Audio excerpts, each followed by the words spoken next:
Peygamberimiz Aleyhisselatü Vesselam ayta, kıyamet gün bolgan zamanna bir adamla bir abat almayacak, şu adamdan 4 zatın hakkından sorav alınmay turup, her abatından sana sorav alıp duracak.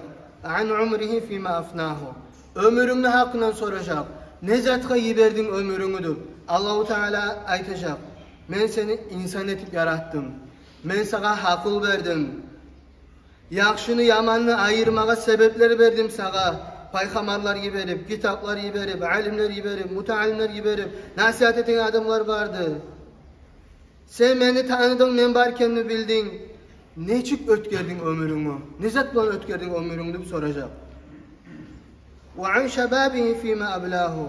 Allah-u Teala yaşlılığının hakkından soracak. Ben senin karkarana güç verdim. Avrulardan seni sakladım. Senin esin vardı, başka türlü zatın vardı, yaş zamanın vardı. Şu yaşlılığını ne zatka harcadığını soracak Allah-u Teala. Son malını hakkından soracak. Kaydan kazandın malını, halal yoldan kazandın mı? Ya da neçik yoldan kazandın ve kayda harcadın mı baytı? Kaydan kazandın ve kayda harcadın mı?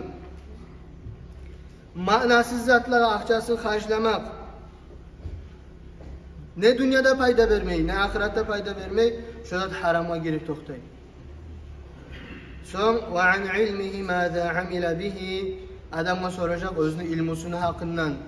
Sana ilmu yetişti, ya da sen okup yetişti sana ilmu, ya da sen tınlap eşitip yetişti sana ilmu.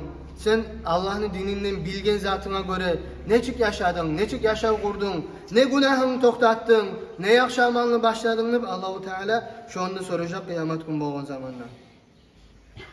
Ömrünün hakkından soracak, yaşlılığının hakkından soracak, malının hakkından soracak, ilminin hakkından soracak, her abatından.